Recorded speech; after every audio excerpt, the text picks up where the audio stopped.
तेज बारिश हो रही थी। गांव की चौपाल पर लगभग 10 लोग खड़े थे।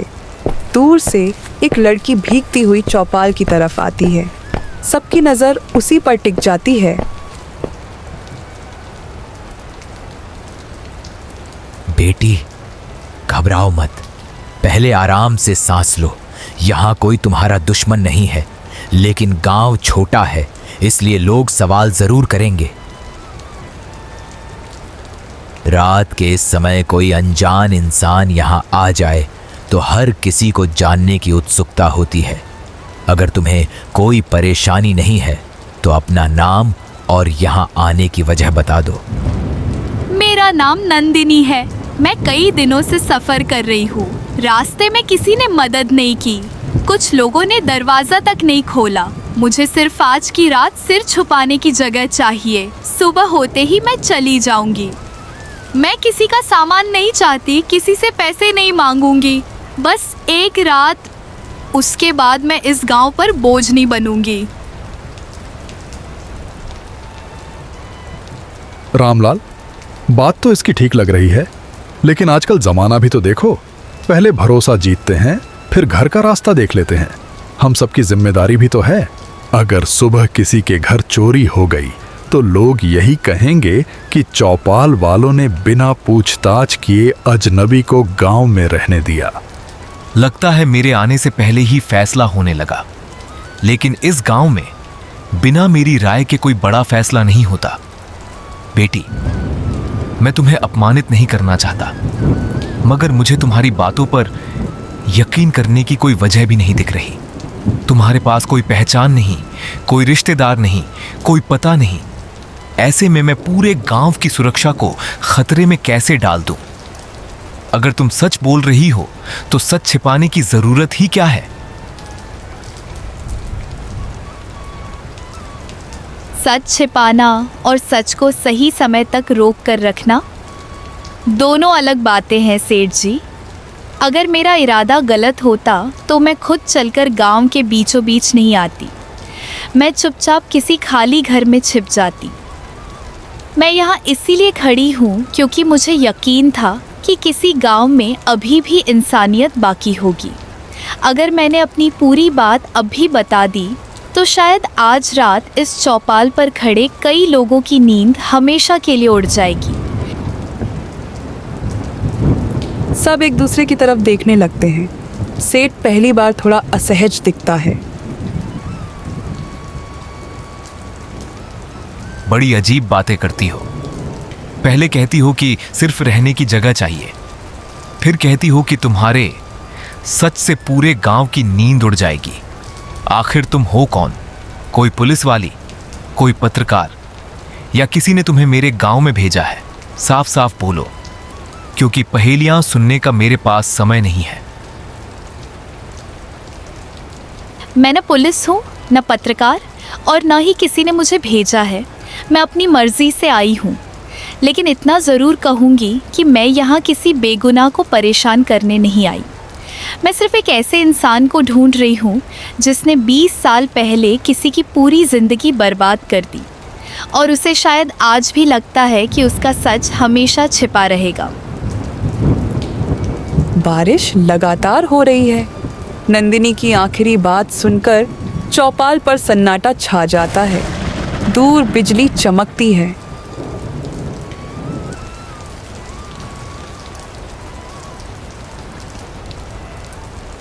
बेटी, तेरी बातें सुनकर लग रहा है कि तू किसी बहुत बड़े दुख से गुजरी है, लेकिन तू भी हमारी जगह खुद को रख कर देख। इस गांव में रहने वाले लोग एक दूसरे को बचपन से जानते हैं। अगर कोई अनजान लड़की अचानक आए और 20 साल पुराने राज की बात करे तो डर लगना भी स्वाभाविक है। मैं तुझे भगाना नहीं चाहता, लेकिन बिना कुछ जाने तेरा साथ भी नहीं दे सकता। इसलिए जितना बता सकती है उतना बता दे। शायद तेरी बात सुनकर कोई रास्ता निकल आए। मैं आपकी मजबूरी समझती हूँ चाचा। अगर मैं आपकी जगह होती तो शायद मैं भी सवाल करती, लेकिन मेरी भी एक मजबूरी है। मेरी माँ ने मरने से पहले मेरा हाथ पकड़कर सिर्फ एक बात कही थी, जिस दिन सच जानने की हिम्मत आ जाए उसी गांव में जाना, लेकिन किसी पर भरोसा मत करना। वहाँ मुस्कुराते चेहरे भी सच छिपा सकते हैं। मैं बचपन से यही सोचती रही कि आखिर ऐसा क्या हुआ था कि मेरी माँ अपने आखिरी दिन तक इस गांव का नाम लेते ही रो पड़ती थी। आज मैं उसी सवाल का जवाब लेने आई हूँ। बहुत अच्छी कहानी है। दुख, आंसू, माँ की आखिरी इच्छा, सब कुछ है इसमें। लेकिन कहानी सुनाने से सच साबित नहीं हो जाता। मैं इस गांव को 30 साल से जानता हूं। अगर यहां किसी औरत के साथ इतना बड़ा अन्याय हुआ होता तो किसी न किसी को याद जरूर होता। मुझे तो लगता है कि किसी ने तुझे हमारे गांव के खिलाफ भड़काकर भेजा है। पहले सहानुभूति ले, फिर इल्जाम लगा। यही इरादा है ना तेरा?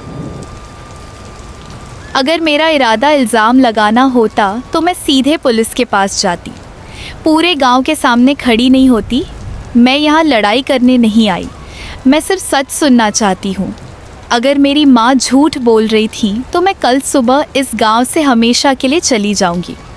लेकिन अगर उनकी बात सच निकली तो फिर इस चौपाल पर खड़ा हर इंसान अपनी आंखों में आंखें डालकर जवाब देगा कि इतने साल तक सब चुप क्यों रहे।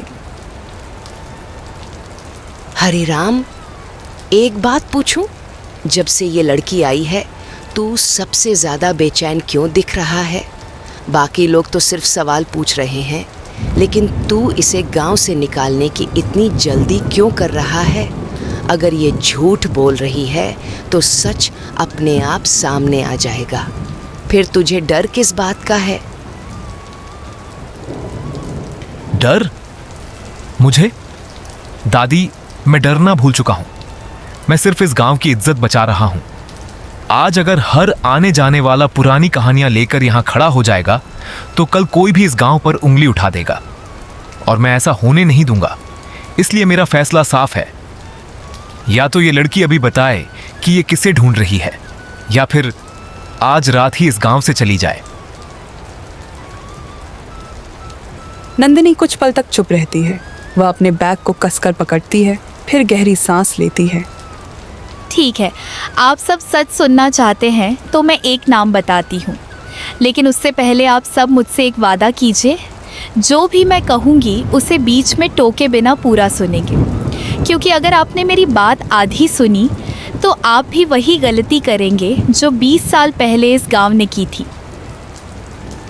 चौपाल पर खड़े सभी लोग नंदिनी की तरफ देखने लगते हैं। कोई कुछ नहीं बोलता। मैं किसी का नाम लेने से पहले आप सबसे सिर्फ एक सवाल पूछना चाहती हूँ। अगर आज से 20 साल पहले इस गांव की किसी बेटी के साथ बहुत बड़ा अन्याय हुआ हो और पूरे गांव ने डर या लालच में आकर उसकी आवाज़ दबा दी हो, तो सबसे बड़ा गुनहगार कौन होगा? वो इंसान जिसने अन्याय किया, या वो लोग जिन्होंने सब कुछ देखकर भी चुप रहना चुना? मेरी माँ हमेशा कहती थी कि पाप करने वाला एक होता है, लेकिन पाप सहने देने वाले उससे कहीं ज़्यादा होते हैं। इसीलिए मैं आज सिर्फ एक इंसान का नहीं, पूरे गांव का सच जानने आई हूँ।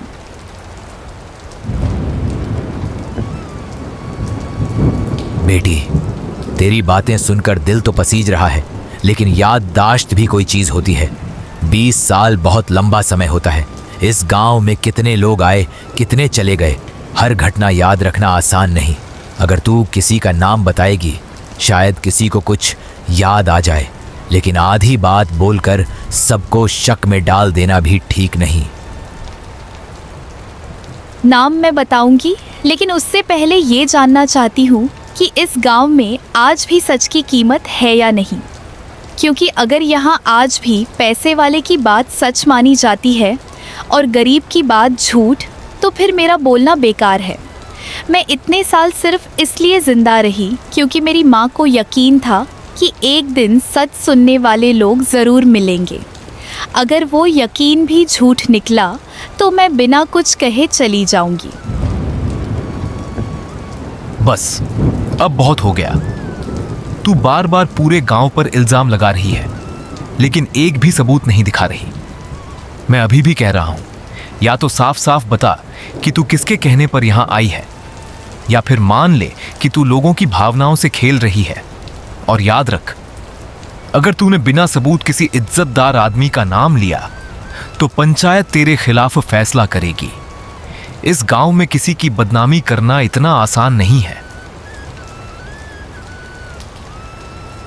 हरिराम, तू बार बार सबूत की बात कर रहा है, लेकिन एक बात बता, अगर कोई लड़की पहली बार किसी गांव में आई हो, अकेली हो, उसके पास कोई अपना न हो, तो सबूत कहाँ से लाएगी?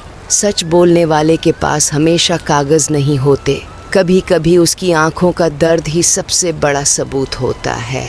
मुझे इस लड़की की बात में झूठ नहीं दिख रहा, लेकिन तू जितना बेचैन हो रहा है वो मुझे ज़रूर सोचने पर मजबूर कर रहा है। ठीक है, अब मैं और नहीं छिपाऊंगी। मैं जिस औरत की बेटी हूँ उसका नाम गौरी था। शायद इस नाम से यहाँ किसी को कुछ याद आए, शायद नहीं भी, लेकिन मेरी माँ ने मरने से पहले इतना ज़रूर कहा था कि इस गांव में एक ऐसा इंसान रहता है जिसने उसकी ज़िंदगी बर्बाद की, और आज पूरा गांव उसी इंसान की इज्जत करता है। मैं उसी इंसान को ढूंढने आई हूँ, और जब तक सच सामने नहीं आएगा मैं इस गांव से नहीं जाऊंगी। गौरी का नाम सुनते ही भीड़ में खड़े एक बहुत बूढ़े आदमी के होश नहीं रहते हैं और उसका चेहरा सफ़ेद पड़ जाता है।